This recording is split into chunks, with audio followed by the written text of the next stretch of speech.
தமிழ் மொழியை நேசிக்கும் அனைவருக்கும் வணக்கம். இன்னைக்குரிய வீடியோ நம்ம சேனல்ல என்ன வீடியோ அப்படின்னு கேட்டீங்கன்னா டெக் மித்தை பத்தி தான் பார்க்க போறோம். ஸோ மித் அப்படின்னா என்ன அப்படின்னு கேட்டீங்கன்னா நம்ம வந்து ஒரு விஷயத்தை நம்பிக்கிட்டு இருப்போம். பட் அது உண்மையாவே இருக்காது. அது ஜஸ்ட் ஒரு கதையாக தான் இருக்கும், கட்டு கதையாக தான் இருக்கும். அது வந்து பார்த்தீங்கன்னா உண்மை கிடையாது. அது வந்து நம்மளுக்கு அப்புறம் ஒரு இது நம்ம அனுபவிச்சதுக்கு தான் அதுவே நம்மளுக்கு தெரியும். ஓகேவா? ஸோ இதுதான் வந்து பார்த்தீங்கன்னா மித். அதாவது சிம்பிளா சொல்லணும்னா இது வந்து மித்துங்கிற நிறைய கேட்டகரியில் இருக்குது. நம்ம பார்க்க போகிறது டெக் மித்ஸ் தான். நான் கண்டிப்பாக சொல்கிறேன், இந்த வீடியோ உங்கள் எல்லாருக்குமே ரொம்ப ரொம்ப இன்ட்ரெஸ்டிங்காக இருக்கும், யூஸ்ஃபுல்லாக இருக்கும். ஸோ இந்த மித்ஸில் எதுவும் நீங்கள் எதுவும் ஃபாலோ பண்ணுறீங்களா அப்படிங்கிறத நீங்கள் பார்த்து தெரிஞ்சுக்கலாம். ஸோ வீடியோ ஸ்கிப் பண்ணாமல் பாருங்கள், ரொம்ப ரொம்ப இன்ட்ரெஸ்டிங்காக இருக்கும். வாங்க வீடியோக்குள்ளே போயிடலாம்.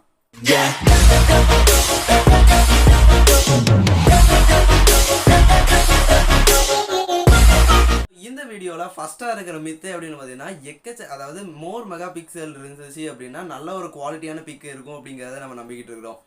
நானும் அப்படி தான் நம்பிக்கிட்டு இருந்தேன். எஸ், அப்படிங்கிறது வந்து முக்கால்வாசி பேர் மேக்ஸிமம் நம்பிட்டு இருந்திருப்போம். அப்படி எதுவும் நீங்கள் நம்பிட்டு இருந்தீங்க அப்படின்னா கமெண்ட் செக்ஷனில் கமெண்ட் பண்ணிடுங்க. பட் அது உண்மையே இல்லை. ஏன்னா எக்ஸாம்பிளுக்கு வந்து பார்த்தீங்கன்னா நம்ம iPhone 13 கூட எடுத்துக்கலாம். அதில் 12 மெகா பிக்சல் கேமரா தான். பட் இப்போ ஆண்ட்ராய்ட்லலாம் 108 மெகா பிக்சல் கிட்ட கேமரா போகிறாங்க. பட் 108 மெகா பிக்சலுக்கும் ஐஃபோனோட 12 மெகா பிக்சல் கேமராகும் எவ்வளோ டிஃப்ரென்ஸ் இருக்குன்னு உங்களுக்கே தெரியும். அதோட குவாலிட்டி வைஸ் ஐஃபோனில் நல்லாயிருக்கும். எதுக்கு அப்படின்னா ஜஸ்ட் மெகா பிக்சலை வச்சு மட்டுமே உங்களுக்கு வந்து கேமரா வரப்போகிறது இல்லை. அதோட சென்சாரு, ஸோ அதோட இன்டிப்த்தாக அதுக்குள்ளே போகும்போது தான் தெரியுது அதோட சென்சாரு இன்னும் நிறைய விஷயங்கள்னால தான் அதோட குவாலிட்டி எல்லாமே சேஞ்ச் ஆகுது. ஓகேவா? ஸோ ஜஸ்ட் மெகா பிக்சலை வச்சு ஒரு கேமரா மொபைலை நீங்கள் சூஸ் பண்ணாதீங்க.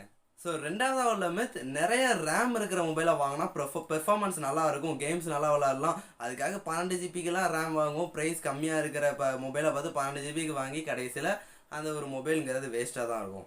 இந்த ஒரு மிஸ்டேக்குங்கிறது எக்கச்சக்கமான பேர் பண்ணுவாங்க. ஸோ ஜஸ்ட் நீங்கள் ரேம் அதிகமாக வாங்கினீங்க அப்படின்னா நிறைய ஆப்ஸு பேக்ரவுண்டில் வந்து பண்ணால் ஸ்டோர் பண்ணிக்கலாம். ஓகேவா? ஸோ இதுதான் வந்து பண்ணால் ரேம் அதிகமாக இருக்கிறக்குரிய ரீசன். ரேம் அதிகமாக இருந்துச்சுன்னா உங்களுடைய பேக்ரவுண்டில் உள்ள ரன் ஆகிற ஆப்ஸ் எல்லாமே நிறையா வந்து பார்த்தீங்கன்னா ரன் பண்ணிக்கலாம். உங்களுக்கு பெர்ஃபார்மன்ஸ் நல்லா இருக்கணும் அப்படின்னு பார்த்தீங்கன்னா நீங்கள் நெக்ஸ்ட் டைம் ஃபோன் வாங்கும்போது அதோட ஜிபியோ அதோட ப்ராசஸர் எல்லாமே பார்த்து வாங்குங்க. அதுதான் உங்களுடைய மொபைல் பெர்ஃபார்மன்ஸ், கேமிங் பெர்ஃபார்மன்ஸை இம்ப்ரூவ் பண்ணும். ஸோ நம்ம மத்தியில் மூணாவதாக இருக்கிறது இந்த வைஃபை, ப்ளூடூத்து, லொக்கேஷன் இதெல்லாம் ஆஃப் பண்ணி வச்சுட்டா பேட்டரி பவர் சேவ் ஆகுமா அப்படிங்கிறது. ஸோ எஸ், இது வந்து சேவ் ஆகும், இது உண்மை தான். ஸோ இந்த லொக்கேஷனு, வைஃபை, ப்ளூடூத் எல்லாம் பேக்ரவுண்டில் ரன் ஆகுறதுனால பேட்டரி பவர் கொஞ்சம் ட்ரெயின் ஆகும். ஸோ இதை நீங்கள்லாம் யூஸ் பண்ணாதப்போ ஆஃப் பண்ணிட்டீங்கன்னா பேட்டரி பவர் சேவ் ஆகும். நம்ம மித்தில் நாலாவதாக இருக்கிறது, அதாவது நிறையா பேர் இந்த ஒரு மிஸ்டேக்கை பண்ணியிருப்போம். நம்மளுடைய மொபைல் நெட்வொர்க் டவர் மேலே காட்டுவதில் இது வந்து இத்தனை பாயிண்ட் காட்டுது, எனக்கு அத்தனை பாயிண்ட் காட்டுது, நெட்டு நல்லா கிடைக்குது, நெட்டு ஸ்பீட் நல்லா கிடைக்கும், நெட்டோட குவாலிட்டி நல்லா இருக்கும் அப்படிங்கிறத நினச்சிக்கிட்டு இருப்போம். பட் அது உண்மையே கிடையாது. ஜஸ்ட் இது வந்து பார்த்தீங்கன்னா உங்களுடைய சிக்னல் ஸ்ட்ரென்த்தை வந்து பார்த்தீங்கன்னா மெஷர் பண்ணுறது. உங்கள் பக்கத்தில் உள்ள ஒரு சிம் டவர், ஓகேவா? ஸோ மொபைல் டவரோட சிக்னல்ஸை வச்சு அந்த சிக்னல் அப்படிங்கிறது காட்டுறது. ஓகேவா? இது வந்து பார்த்தீங்கன்னா உங்களோட நெட்வொர்க் குவாலிட்டியை மீன் பண்ணுறதே கிடையாது. ஜஸ்ட் அந்த சிக்னல் ஸ்ட்ரென்த் மட்டும்தான். இதை பார்த்துட்டு நிறைய பேர் வந்து பார்த்தீங்கன்னா எனக்கு நெட்டு நல்லா கிடைக்குது, நெட்டு நல்லா இத்தனை பாயிண்ட் இருக்குது அப்படிங்கிறதெல்லாம் சொல்லுவோம். அதெல்லாம் கிடையவே கிடையாது. ஜஸ்ட் உங்களுடைய சிக்னல் ஸ்ட்ரென்த் மட்டும்தான். ஓகேவா? இவ்வளோ தூரத்துக்கு வந்து ஓகே, நம்மளுக்கு வந்து நல்லாவே ஸ்ட்ரென்த் இருக்குது, சிக்னல் ஸ்ட்ரென்த் நல்லா இருக்குது அப்படிங்கிற நம்ம தெரிஞ்சுக்கலாம். இப்போ நீங்கள் ஒரு மொபைல் டவர் கிட்டே இருக்கீங்க அப்படின்னா உங்களுக்கு வந்து ஸ்ட்ரென்த் நல்லாவே இருக்கும். இது வந்து பார்த்தீங்கன்னா ஒரு சிம்பிள் மித்து. அடுத்த மித்து என்ன அப்படின்னு கேட்டிங்கன்னா, நைட்டு ஃபுல்லாக மொபைலுக்கு சார்ஜ் போட்டால் பேட்டரி வெடிச்சிருமா இல்லை மொபைல் வெடிச்சிருமா அப்படிங்கிறது தான். ஸோ இது நிறைய பேர் இன்னுமே நம்பிக்கிட்டு இருக்கேன். இது வந்து பார்த்தீங்கன்னா ஆதி காலத்தில் ஒரு 2-3 மொபைல்ஸு இந்த மாதிரி வந்து பார்த்தீங்கன்னா பிளாஸ்ட் ஆனதுனால நிறைய பேர் நம்பிக்கிட்டு இப்போவுமே இருக்கும். பட் இப்போ வர லேட்டஸ்ட் மொபைல்ஸ் எல்லாமே வந்து பார்த்தீங்கன்னா லேட்டஸ்ட்டான சிப்பெல்லாம் வச்சு வர்றதுனால என்ன ஆகுது அப்படின்னா 100% ஆனோடனே ஆட்டோமேட்டிக்காக அதுவே உங்களுடைய அந்த பவர் வந்து பார்த்தீங்கன்னா கட் பண்ணி விட்டுருது. ஸோ இது வந்து ஒரு அட்வான்டேஜ். ஓகேவா? ஸோ இதனால வந்து பார்த்தீங்கன்னா ஒரு 2 மணி நேரம் சார்ஜ் போட்டாலும் பரவாயில்ல, 20 மணி நேரம் சார்ஜ் போட்டாலும் பரவாயில்ல, எந்த ஒரு ப்ராப்ளமே இருக்காது. ஸோ சார்ஜ் வந்து நீங்கள் போட்டுக்கலாம். ஸோ இந்த மித்து ஏதாவது நீங்கள் நம்பிட்டு இருக்கீங்களா? கமெண்ட் செக்ஷனில் கமெண்ட் பண்ணுங்கள்.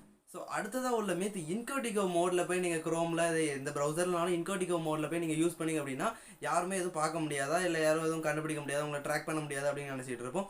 பட் அதெல்லாம் பண்ண முடியும். ஓகேவா? ஸோ ஜஸ்ட் உங்களுக்கு ஹிஸ்ட்ரி எதுவும் சேவ் ஆகாது, இந்த மாதிரி தான் நம்மளுக்கு சொல்லுவோம். பட் வந்து பார்த்தீங்கன்னா எந்த ஒரு வெப்சைட்டை நீங்கள் யூஸ் பண்ணாலும் அது மூலமாக வந்து பார்த்தீங்கன்னா உங்களை ட்ராக் பண்ண முடியும்.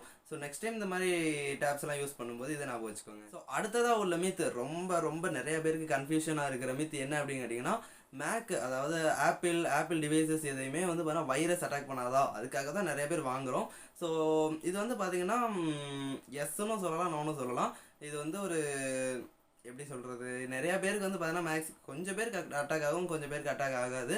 ஏன்னா நிறையா பேர் வந்து பார்த்தீங்கன்னா ஆண்ட்ராய்டு தான் யூஸ் பண்ணுறோம், விண்டோஸ் தான் யூஸ் பண்ணுறோம், கொஞ்சம் பேர் தான் மேக்கே யூஸ் பண்ணுறாங்க இல்லையா? ஸோ வைரஸுங்கிறது விண்டோஸுக்கும் அஃபெக்ட் ஆகும், மேக்குக்கும் அஃபெக்ட் ஆகும். விண்டோஸோட யூசர்ஸ் வந்து அதிகமாக இருக்கிறதுனால விண்டோஸுக்கு அதிகமாகவே யூஸ் ஆகுது அப்படிங்கிறத நான் ரிசர்ச் பண்ணேன். அப்படி தான் வந்துச்சு ஓகேவா. பட் வந்து பார்த்தீங்கன்னா வைரஸுங்கிறது மேக் ஓஎஸுக்கும் அஃபெக்ட் ஆகும். நம்ம லிஸ்ட்டில் உள்ள லாஸ்ட்டாக உள்ள மித்து ஃபோன் சார்ஜ் பண்ணும்போது ஏரோப்ளைன் மோடில் போட்டு சார்ஜ் பண்ணால் நல்லா ஃபாஸ்ட்டாக சார்ஜ் ஆகுமோ அப்படிங்கிறது. ஸோ இது வந்து பார்த்தீங்கன்னா ஆமான்னு சொல்லலாம், இல்லைன்னு சொல்லலாம். எதுக்கு அப்படிங்கிறத நான் ஒரு ஃபுல் டெஃபினிஷன் கொடுத்துருவேன் ஓகேவா. ஸோ நீங்கள் ஒரு ஏரோப்ளைன் மோடில் ஆன் பண்ணி சார்ஜ் பண்ணிங்க அப்படின்னா உங்களுடைய கம்யூனிகேஷன்ஸ் எல்லாமே ஸ்டாப் பண்ணிடும். ஜஸ்ட் உங்கள் மொபைல் மட்டும் இருக்கும், சார்ஜ் மட்டும் ஏறும், அவ்வளோதான். ஸோ எந்த ஒரு கம்யூனிகேஷனுமே இருக்காது, ஃபோன் கால்ஸ் வராது, எதுவுமே உங்களுக்கு வந்து பேக்ரவுண்டில் ரன் கூட ஆகாது. அதனால் வந்து பார்த்தீங்கன்னா எந்த ஒரு பேக்ரவுண்டில் ரன்னும் எதுவுமே பேக்ரவுண்டில் ரன் ஆகாதனால சார்ஜிங் வந்து ஸ்பீட் ஆகலாம். அது இது ஏரோப்ளைன் மோட் ஆஃபில் இருந்துச்சு அப்படின்னா நிறைய பேக்ரவுண்டில் ரன் ஆகிறதுனால சார்ஜிங் கொஞ்சம் ஸ்லோவாகலாம். ஸோ இந்த டிஃப்ரென்ஸ் வந்து பார்த்தீங்கன்னா ஜஸ்ட் 3 to 5 minutes தான் இருக்கும் ஓகேவா. இப்போ நீங்கள் இந்த மாதிரி பெனிஃபிட்ஸ் இதை நீங்கள் யோசிச்சுக்கோங்க. ஏன்னா ஏரோப்ளைன் மோட் ஆன் பண்ணிங்க அப்படின்னா எல்லா ஒரு கம்யூனிகேஷன்ஸுமே ஆஃப் ஆயிரும், ஸ்டாப் ஆயிரும் ஓகேவா. இப்போ நம்ம பெனிஃபிட்ஸ் நம்ம வாங்குறதோட அது கொடுக்குற நிறைய காசு தான் அதிகம் ஓகேவா. ஸோ சாய்ஸ் இஸ் யுவர்ஸ், உங்களோட இஷ்டம் தான். நீங்கள் ஆன் பண்ணியும் சார்ஜ் பண்ணலாம், ஆன் பண்ணாமலேயும் சார்ஜ் பண்ணலாம், அது உங்களோட இஷ்டம் தான். பட் பெரிய டிஃப்ரென்ஸ் இருக்காது. ஸோ ஓகே கைஸ், இந்த வீடியோ அப்படிங்கிறது அவ்வளோதான். இந்த வீடியோ உங்கள் எல்லாருக்குமே ரொம்ப இன்ட்ரெஸ்ட்டாக இருந்திருக்கும், உங்கள் எல்லாருக்குமே ரொம்ப பிடிச்சிருக்கும் நான் நம்புகிறேன். இது வந்து கொஞ்சம் ஒரு ஷார்ட் வீடியோ தான் ஓகேவா. எனக்கு கொஞ்சம் டைம் இல்லை, ஸோ கொஞ்சம் தான் நான் எடுத்துருக்கிறேன் மித்ஸ் அப்படிங்கிறது. ஸோ இன்னுமே நிறைய இருக்குது ஓகேவா. உங்களுக்கு வேணும்னா மறக்காமல் கமெண்ட் செக்ஷனில் கமெண்ட் பண்ணுங்கள். இதே மாதிரி நிறைய மித்தெல்லாம் நம்ம வந்து எடுத்து போடலாம். ஸோ இன்னுமே இன்ட்ரெஸ்டிங்காக இருக்கும் ஓகேவா. இதுக்கு நல்ல சப்போர்ட் வந்துச்சுன்னா பார்ட் 2 கன்ஃபார்ம் நான் பண்ணுறேன். ஸோ இதில் எதுவும் நீங்கள் மித்ஸ் எதுவும் ஃபாலோ பண்ணிகிட்டு இருக்கீங்க அப்படின்னா கமெண்ட் செக்ஷனில் கமெண்ட் பண்ணுங்கள். நானும் இதில் உள்ளது நிறையா ஃபாலோ பண்ணி இருந்திருக்கேன். ஸோ உங்களுடைய கருத்துக்கெல்லாம் கமெண்ட் பண்ணுங்கள். இதே மாதிரி சூப்பரான வீடியோ நெக்ஸ்ட் வீடியோவில் சந்திக்கிறேன். Bye guys, stay tune for more videos. Bye guys, life is fashion, fashion is not permanent.